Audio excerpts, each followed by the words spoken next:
आज के सेशन को शुरू करने से पहले आपके लिए एक महत्वपूर्ण सूचना है, क्योंकि आपके सहयोग के बिना यह खुशी, यह हर्ष शायद ही मुश्किल होता। दृष्टि आईएएस ने अभी हाल ही में अपने 10 मिलियन सब्सक्राइबर या दर्शकों का परिवार पूरा कर लिया है और यह आपके सहयोग से ही संभव हो पाया है। आप सभी को बेहद शुभकामनाएं और शुक्रिया।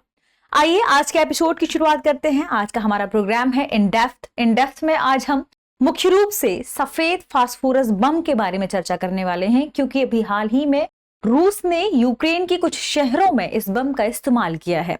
तो आइए आज के सेशन की शुरुआत करते हैं और देखते हैं कि हमारी खबर क्या है। खबर, रूस ने किया सफेद फास्फोरस बम से यूक्रेन पर हमला।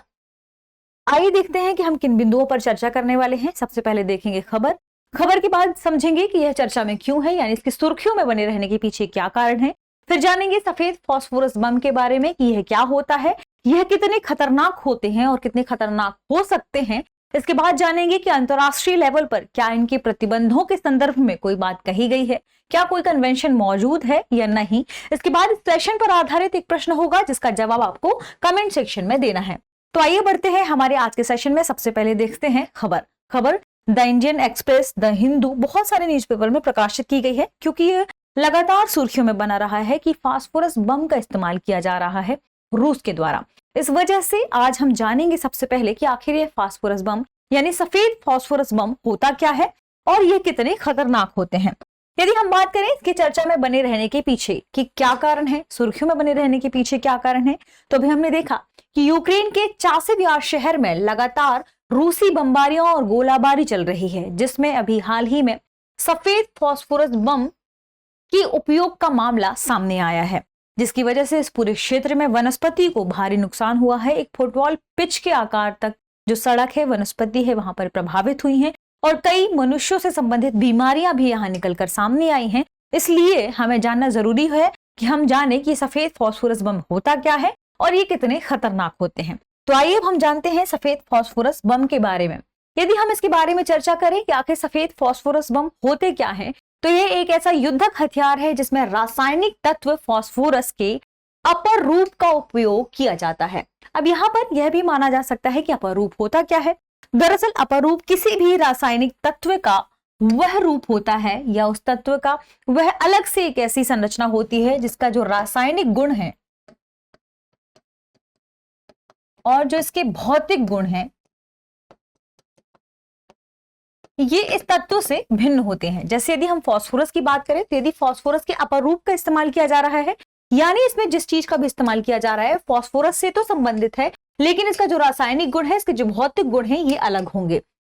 यदि हम बात करें कि इसमें किस तत्व का इस्तेमाल किया जाता है, यानी यह तत्व होता कैसा है, तो दरअसल यह मोम जैसा एक रासायनिक पदार्थ होता है जो अक्सर पीला या कहें रंगहीन होता है।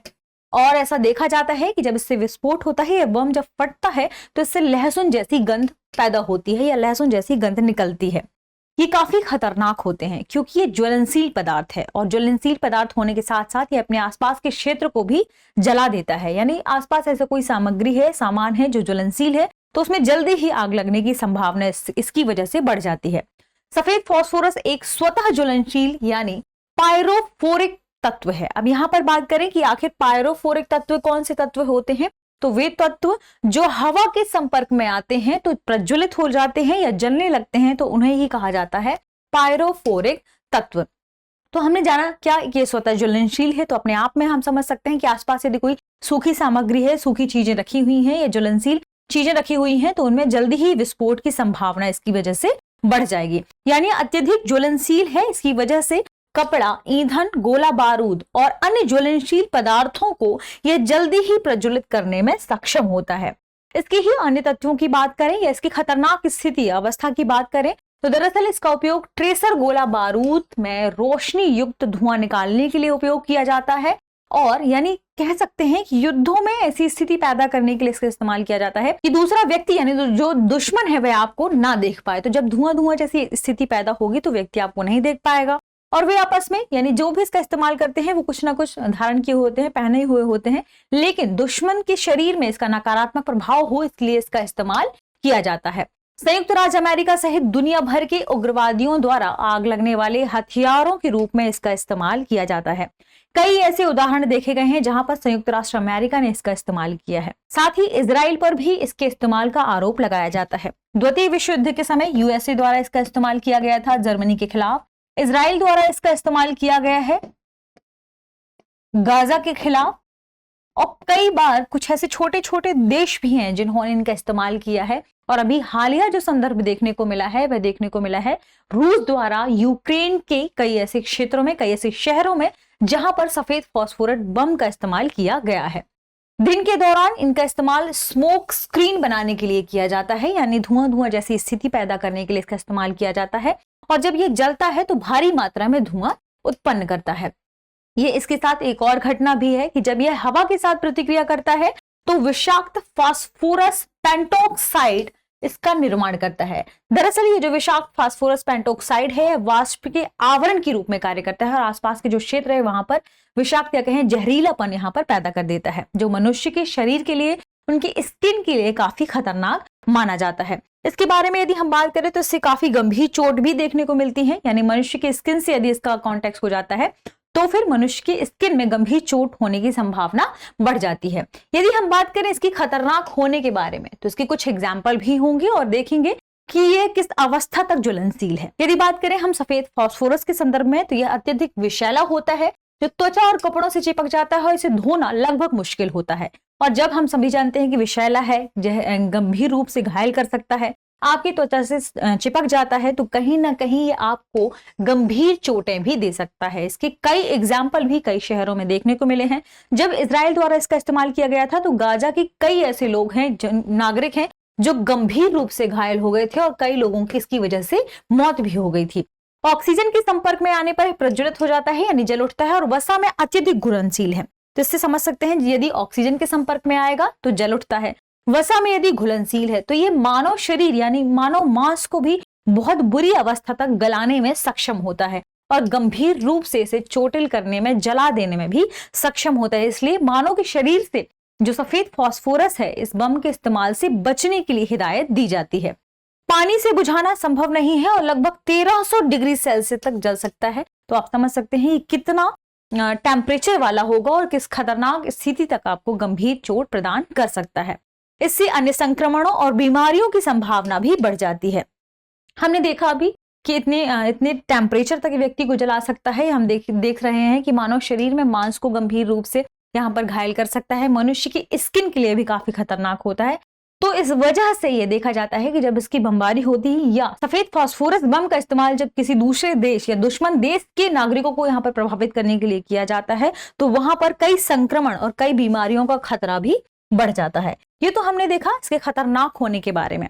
यदि हम बात करें मानव शरीर के अंगों के संदर्भ में कि यानी किस तरीके से प्रभावित कर सकता है, तो स्किन के अलावा यह मानव शरीर के गुर्दे, यकृत और हृदय को भी जहरीला बना सकता है, जो भविष्य में आपकी अंग विफलता का कारण भी बन सकता है, यानी आपके अंग खराब हो जाएं या वे कार्य करना बंद कर दें। इसके साथ साथ ये आंखों को गंभीर चोट प्रदान कर सकता है, गंभीर रूप से जलन पैदा हो सकती है उसमें, और प्रकाश के प्रति आपकी आंखें अधिक संवेदनशील हो सकते हैं। इतना ही नहीं, इससे कई अन्य बीमारियां भी होती हैं, जैसे चेहरे पर लकवा लग जाना, दौरे पड़ना और दिल की धड़कन की घातक अनियमितता जैसी संभावनाएं इससे बढ़ जाती हैं। यानी मानव शरीर के लिए काफी खतरनाक है। ऐसे में जब रूस द्वारा इसका इस्तेमाल किया जा रहा है यूक्रेन के खिलाफ, तो यूक्रेन के जो मानव समुदाय है उस पर भारी हानि भविष्य में भी देखने को मिल सकती है। ऐसे में जरूरी है कि हम बात करें कि क्या अंतर्राष्ट्रीय लेवल पर कोई ऐसा प्रतिबंध है जो आरोपित करता है इसकी उपयोग पर। तो दरअसल अंतर्राष्ट्रीय लेवल पर एक कन्वेंशन है जो इसके लिए कार्य करता है, लेकिन उसमें भी स्पष्ट रूप से कोई खास परिभाषा इसके बारे में नहीं दी गई है। यानी अंतर्राष्ट्रीय कानून के तहत कड़ाई से विनियमित करने की तो बात कही जाती है, लेकिन इस पर प्रतिबंध नहीं लगाया गया है। इसे इस कन्वेंशन में आग लगाने वाले हथियारों के रूप में वर्गीकृत किया गया है। कोई खास परिभाषा ना होने की वजह से वर्ल्ड लेवल पर आज भी इस कानून के सुधार की बात कही जाती है कि इस कानून में हमें सुधार किया जाना चाहिए, वापस से हमें एक साथ इस मंच में बैठना चाहिए। किस कानून में सुधार की बात की जाती है? यह कानून जिनेवा में हस्ताक्षरित किया गया था वर्ष 1983 में। वर्ष 1983 में जिनेवा में कई पार्टीज ने आकर इसमें हस्ताक्षर किया और कुछ पारंपरिक हथियारों पर कन्वेंशन में प्रोटोकॉल 3 के माध्यम से इसे शामिल किया, विनियमित करने की बात कही गई। लेकिन कुछ ऐसे मामले देखे गए हैं जिसमें नागरिकों के विरुद्ध सफेद फास्फोरस का उपयोग किया गया है, जो कि प्रतिबंधित नहीं है। तो कई देशों द्वारा इसका उपयोग किया जा रहा है, गैर कानूनी भी नहीं है और ये इसे अवैध भी नहीं कहा जाता। अमेरिका ने कई बार कहा है कि अवैध नहीं है, इसलिए उसका लगातार उपयोग करता है।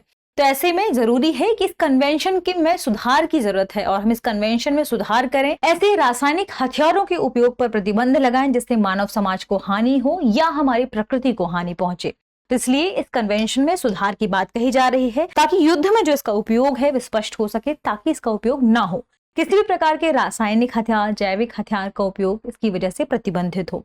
कुल मिला के कह सकते हैं कि फास्फोरस बम का इस्तेमाल यानी सफेद फास्फोरस बम का इस्तेमाल रासायनिक बम के इस्तेमाल के संदर्भ में लिया जा सकता है, जो मानव समाज को व्यापक रूप से हानि पहुंचा सकता है। ये तो हमने देखा इसके प्रतिबंध के संदर्भ में। अब आइए देखते हैं आज के सेशन पर आधारित हमारा प्रश्न।